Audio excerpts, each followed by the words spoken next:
Here's an article coming out of Foreign Policy magazine regarding Israel's relationship with Azerbaijan, which is being hailed as the new staging ground for an Iranian attack. In 2009, the deputy chief of mission of the U.S. Embassy in Baku, Donald Lay, sent a cable to the State Department's headquarters in Foggy Bottom entitled Azerbaijan's Discreet Symbiosis with Israel. The memo, later released by WikiLeaks, quotes Azerbaijan's President Ilham Aliyev as describing his country's relationship with the Jewish state as an iceberg. 9/10 of it is below the surface. Why does it matter? Because Azerbaijan is strategically located on Iran's northern border, and according to several high-level sources I've spoken with inside the U.S. government, Obama administration officials now believe that the submerged aspect of the Israeli-Azerbaijani alliance, the security cooperation between the two countries, is heightening the risk of an Israeli strike on Iran. In particular, 4 senior diplomats and military intelligence officers say that the United States has concluded that Israel has recently been granted access to air bases on Iran's northern border. To do what exactly is not clear. The Israelis have bought an airfield, a senior administration official told me in early February, and the airfield is called Azerbaijan. Senior U.S. intelligence officials are increasingly concerned that Israel's military expansion into Azerbaijan complicates U.S. efforts to dampen Israeli-Iranian tensions, according to the sources. Military planners, I was told, must now plan not only for a war scenario that includes the Persian Gulf, but one that could include the Caucasus. Israel's deepening relationship with the Baku government was cemented in February by a $1.6 billion arms agreement that provides Azerbaijan with sophisticated drones and missile defense systems. Of course, I reported on this story earlier on, but I just wanted to let you know that it's been verified by Foreign Policy magazine. The writer is Mark Perry. Now here's a story coming out of Israel today. The story is entitled "More Signs Israel May Strike Iran Soon." Speculation that Israel is preparing to launch a preemptive strike against Iran's defiant nuclear program was bolstered this week by a handful of incidents that suggested the Jewish state may indeed be preparing to take such action.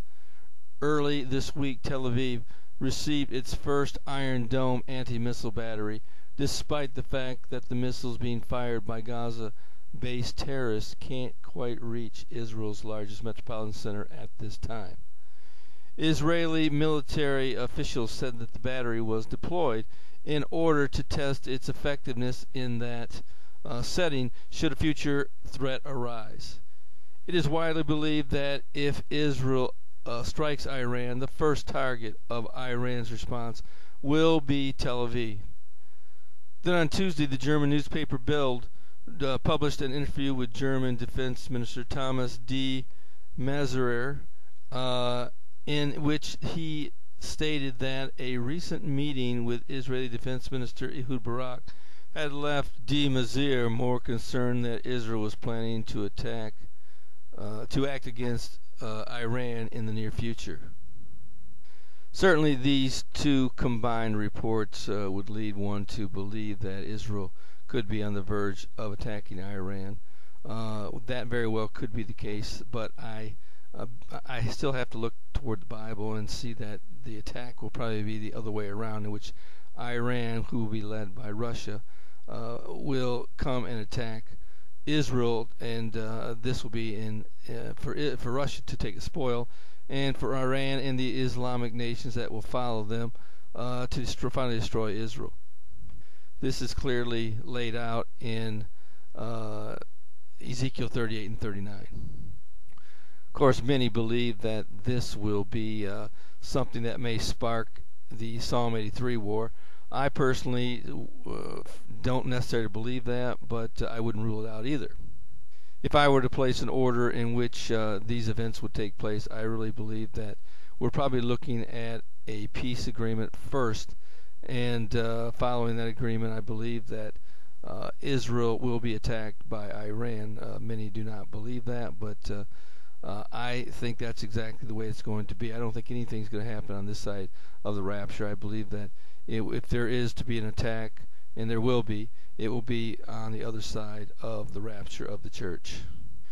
Frankly, I believe much of the information that has been leaked, it was leaked on purpose for the sake of Iran to hopefully get them to stop their nuclear program, and it may actually work, or at least delay Iran from creating their nuclear program or moving forward with it.